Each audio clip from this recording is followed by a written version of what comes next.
Hi friends, இன்னைக்கு ஒரு dinner combo recipe. அதாவது என்ன டின்னர், அதுக்கு ஒரு சைட் டிஷ் அதான் இன்னைக்கு பார்க்க போகிறோம். ஸோ எங்கள் வீட்டில் இன்னைக்கு டின்னர் பார்த்தீங்க அப்படின்னா வரகு உப்புமா. காலம்புற போகும்போதே வரகை வந்து நான் ஊற வச்சுட்டு போயிட்டேன். ஏன்னா அதுக்கப்புறம் இடையில நமக்கு டைம் பத்தாதுன்னு சொல்லிட்டு. ஸோ கிட்டத்தட்ட ஒரு கப் அளவுக்கு வரகை நல்லா களைஞ்சிட்டு காலம்புறையே தண்ணி ஊற்றி வச்சுட்டு போயாச்சு. இது வந்து சாம்பார், பாசிப்பருப்பு சாம்பார் தான் அதுக்கு சைட் டிஷ்ஷு. அது இப்போ தான் வந்து களைஞ்சிட்டு ஒரு 50 கிராம் அளவுக்கு பாசிப்பருப்பு இப்போ ஒரு தண்ணி ஊற்றி வச்சு ஒரு 5 நிமிஷம் ஆச்சு. ஃபர்ஸ்ட்டு வந்து நம்ம அந்த வரகு உப்புமாவ வாணலியில தான் கிளற போறோம். அதுக்கு ஒரு எப்படியும் ஒரு 15 to 20 மினிட்ஸ் ஆகும். அதனால அதுக்குரிய இன்கிரீடியன்ட்ஸ் எல்லாத்தையும் முதல்ல நம்ம ரெடி பண்ணி வச்சிரலாம். அதுக்கு தேவையான வெங்காயம் வந்து ஒரு 3 பெரிய வெங்காயம், ஒரு நல்ல பழுத்த நாட்டு தக்காளி வச்சிருக்கேன். ஏன்னா சாம்பார பொறுத்தவரைக்கும் நம்ம குக்கர்ல தான் வைக்க போறோம். அதனால இந்த உப்புமாவுக்கு தேவையான எல்லா விஷயங்களையும் செஞ்சு முடிச்சுட்டு, சாம்பார ஸ்டார்ட் பண்ணா 2மே ஒரே டயத்துல முடிஞ்சிரும். அதனால நம்ம இப்போ உப்புமாவுக்கு தேவையான வெங்காயம், தக்காளிய நறுக்கிடலாம். உப்புமாக்கு வாணலியில கொஞ்சம் நல்லெண்ணெய் நெறையாவே விட்டுருக்கேன். ஒரு 6, 7 டீஸ்பூன் அளவுக்கு விட்டுருக்கேன். கடுகு வந்து பொரிஞ்சிருச்சு. இந்த ஸ்டேஜ்ல நம்ம வந்து கடலைப்பருப்பு, உளுத்தம் பருப்பு கொஞ்சம் நெறையாவே போட்டுக்கலாம். கடலைப்பருப்பு பொறுத்தவரைக்கும் ஒரு 2 டீஸ்பூன், உளுத்தம் பருப்பு ஒரு 2 டீஸ்பூன் போட்டிருக்கேன். இது நல்லா கோல்டனா வறுபடட்டும். இது கோல்டனா வறுபட்டு முடிச்சதுக்கப்புறமா நம்ம காரத்துக்கு ஏத்த மாதிரி வரமொளகா. நான் வந்து 1 கப் அளவுக்கு வரகுக்கு ஒரு 3 வரமொளகா எடுத்து வச்சிருக்கேன். பெருங்காயம் நல்லா தாராளமா போட்டுக்கலாம். அதே மாரி கருவேப்பிலைய தாளிச்சு விட்டுக்கலாம். இதெல்லாம் பண்ணி முடிச்சதுக்கப்புறமா நறுக்கி வச்சிருக்கக்கூடிய அந்த பெரிய வெங்காயம். பெரிய வெங்காயத்தோட அளவு அதிகமாக உப்புமா டேஸ்ட்டாக தான் இருக்கும். சீக்கிரம் பண்ணி முடிக்கணும். அதனால நான் வெங்காயம் மட்டும் போட்டுக்கிறேன். வேணும்னா உங்களுக்கு இஷ்டம் இருந்ததுன்னா பூண்டு போட்டுக்கலாம், இஞ்சி போட்டுக்கலாம், எல்லாமே போட்டுக்கலாம். ஏன்னா நம்ம வந்த உடனே நம்ம டக்குன்னு நம்ம டிஃபனுக்கு ரெடி பண்ணும்போது நம்ம சிம்பிளாக செய்யலாம் அப்படிங்கிற கான்செப்டும் நமக்கு இருக்கும். இப்போ இது போட்டு செஞ்சாலே நல்ல டேஸ்ட் இருக்கும். ஏன்னா நல்லெண்ணெயும் அந்த வெங்காயமும் நல்ல சுவை கொடுக்கும். உப்புமாவுக்கான வெங்காயம் நல்லா வதங்கிடுச்சு. இந்த ஸ்டேஜில் நறுக்கி வச்சுருக்கக்கூடிய ஒரே ஒரு நல்ல பழுத்த நாட்டு தக்காளி. அதுக்கு மேலே அதிகமாக போட்டால் உப்புமா டேஸ்ட் கொஞ்சம் புளிக்க ஆரம்பிச்சிடும். ஸோ அதனால் இது நல்லா வதங்கட்டும். இப்போ நான் என்ன பண்ணியிருக்கேன், குக்கரில் ஒரு 1, 2 டீஸ்பூன் அளவுக்கு மட்டும் எண்ணெய் விட்டு, கடுகு பொரிய விட்டு, நல்லா 1 டீஸ்பூன் அளவுக்கு ஜீரகம், பெருங்காயம், 1 வரமிளகா, 1 பச்சை மிளகா, கருவேப்பிலை எல்லாத்தையும் போட்டு தாளிச்சாச்சு. இப்போ இதுக்காக நம்ம சாம்பாருக்காக நறுக்கி வச்சிருக்கக்கூடிய ஒரு பெரிய வெங்காயத்தை ஆட் பண்ணிடலாம். இது ஒரு அரை பங்கு வதங்கினதுக்கு அப்புறமா சாம்பாருக்கு நல்ல ஒரு பெரிய பழுத்த நாட்டு தக்காளியை சேர்த்துக்கலாம். இது பாசிப்பருப்பு சாம்பாருங்கிறதுனால தக்காளி புளிப்பு மட்டும்தான், புளியெல்லாம் சேர்க்க மாட்டோம். தக்காளி ஓரளவுக்கு வதங்கிடுச்சு. இந்த ஸ்டேஜில் கொத்தமல்லி கொஞ்சம் நறுக்கி போட்டிருக்கேன். இப்போயே போட்டால் அந்த வாசனை வந்து நல்லா எல்லா பக்கமும் இறங்கியிருக்கும்.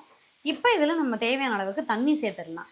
இப்போ 1 கப் அளவுக்கு நான் வரகு ஊற வச்சுருக்கேங்கிறதுனால இதுக்கு வந்து ஒரு 2.25 கப் அளவுக்கு தண்ணி சேர்த்துக்குவோம். கரெக்டாக இருக்கும். இடையில எப்போ தேவைப்பட்டாலும் தண்ணி வந்து நம்ம தெளிச்சுக்கலாம்.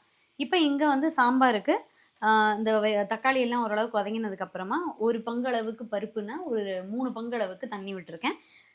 அந்த ஊற வச்சுருந்த பருப்பை நல்லா அந்த தண்ணி போக வடிச்சாச்சு. இப்போ அதை ஆட் பண்ணிவிடுவோம். உப்பு சேர்க்கலை. சாம்பார் வெந்ததுக்கப்புறமா, பருப்பு வெந்ததுக்கப்புறமா நம்ம லாஸ்ட்டாக உப்பு சேர்த்துக்கலாம். ஏன்னா சில சமயம் வந்து பருப்பு வேகாது. இப்போ என்ன பண்ணிவிடுவோம், இந்த தேவையான அளவுக்கு தண்ணி சேர்த்து கொதிக்க விடும்போது நம்ம உப்புமாவுக்கு வரகு ஆட் பண்ணிடலாம். இப்போ குக்கரை வந்து சாம்பாருக்கு க்ளோஸ் பண்ணிடலாம். ஹை ஃப்ளேமில் ஒரு 2 விசில் வந்ததுக்கப்புறமா சிம்மில் ஒரு 5 மினிட்ஸ் வச்சு சாம்பார் ரெடி பண்ணிடலாம். உப்புமாவுக்கு தேவையான அளவுக்கு தண்ணி சேர்த்தாச்சு. தேவையான அளவுக்கு உப்பு போட்டாச்சு. வரகை வந்து நல்லா தண்ணி இல்லாமல் வடித்து வச்சாச்சு. இதை ஆட் பண்ணிவிடுவோம். கொதிக்கணுங்கிறதெல்லாம் அவசியம் இல்லை. ஏன்னா எப்படியா இருந்தாலும் அது கொதித்து தான் சமைக்கப்படும். அதனால் வந்து இப்போயே ஆட் பண்ணிடலாம். இந்த வரகை வந்து இந்த மாதிரி வாணலியில் செய்யும்போது நல்லா உதிராக சூப்பராக அருமையாக இருக்கும்.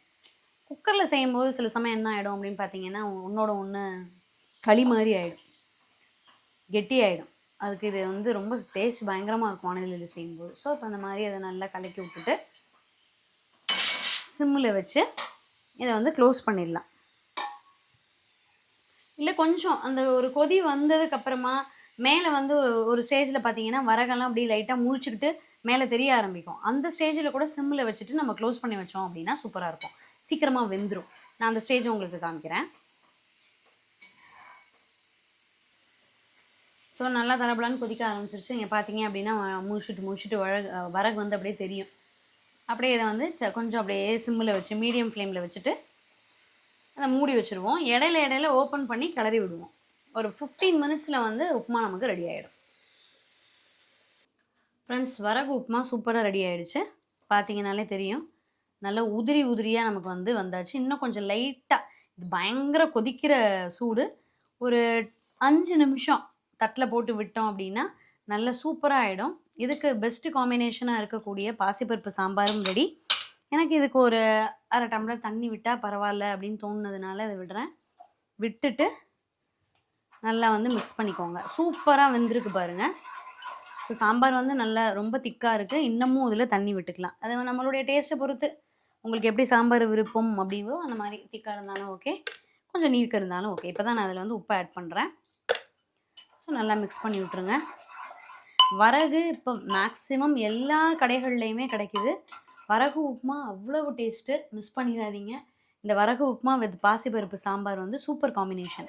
ட்ரை பண்ணி பார்த்துட்டு எப்படி இருந்ததுன்னு சொல்லுங்கள். 2க்கும் சேர்த்து நம்ம நறுக்கக்கூடிய டைமையும் சேர்த்து 1/2 மணி நேரம் தான் ஆகும் ப்ரிப்பரேஷன். 2மே முடிச்சிடலாம் நம்ம. அதாவது மெயின் டிஷ்ஷையும் முடிச்சிடலாம், சைட் டிஷ்ஷையும் முடிச்சிடலாம். ஒரு அருமையான ஃபுல் மீலாக நமக்கு வந்து டின்னராக வந்து இது செயல்படும். நீங்கள் வந்து பிரேக்ஃபாஸ்ட்டாக கூட அதை பண்ணிக்கலாம். ட்ரை பண்ணி பார்த்துட்டு எப்படி இருந்ததுன்னு சொல்லுங்கள். இன்னும் ஒரு நல்ல அருமையான வீடியோவில் சந்திக்கலாம். தேங்க்யூ.